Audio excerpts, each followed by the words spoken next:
বৃহস্পতিবার গভীর রাতে মধুপুর থানার ওসি দেবজিৎ চ্যাটার্জির নেতৃত্বে বিশাল পুলিশ এবং রাধানগর বিএসএফকে নিয়ে রাধানগর এলাকার কুখ্যাত সমাজদ্রোহী কিংবা আন্তর্জাতিক মানব পাচারকারী অঞ্জন দাসের বাড়িতে হানা দেয়।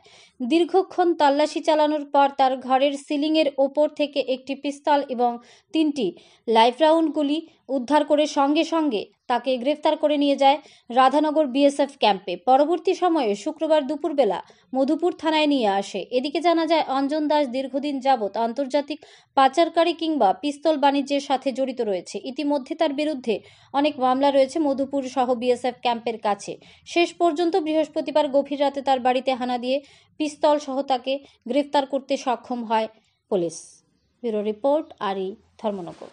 অ্যাকচুয়ালি গতকাল রাতে একটি গোপন সংবাদের ভিত্তিতে মধুপুর থানা এবং বিএসএফ এর উদ্যোগে একটি আমরা অভিযান চালাই এবং সেখান থেকে আমরা একজন ব্যক্তিকে একটি পিস্তল এবং 3টি লাইভ রাউন্ড সহ হাতে নাতে ধরতে পারি। একদম সীমান্তবর্তী অঞ্চলে একটি গ্রাম রাধানগর অঞ্চল থেকে তাকে গ্রেপ্তার করা হয় এবং একটি আর্মস অ্যাক্টের কেস রেজিস্টার করা হয়েছে, তাকে আদালতে ফরওয়ার্ড করা হবে। তার নাম কি স্যার? তার নাম অঞ্জন দাস, বাড়ি রাধানগর। স্যার বাড়ির কোন জায়গাতে এটা পাওয়া গেছিল? একদম বাড়ির ঘরের মধ্যে তার কাছে পাওয়া গেছে।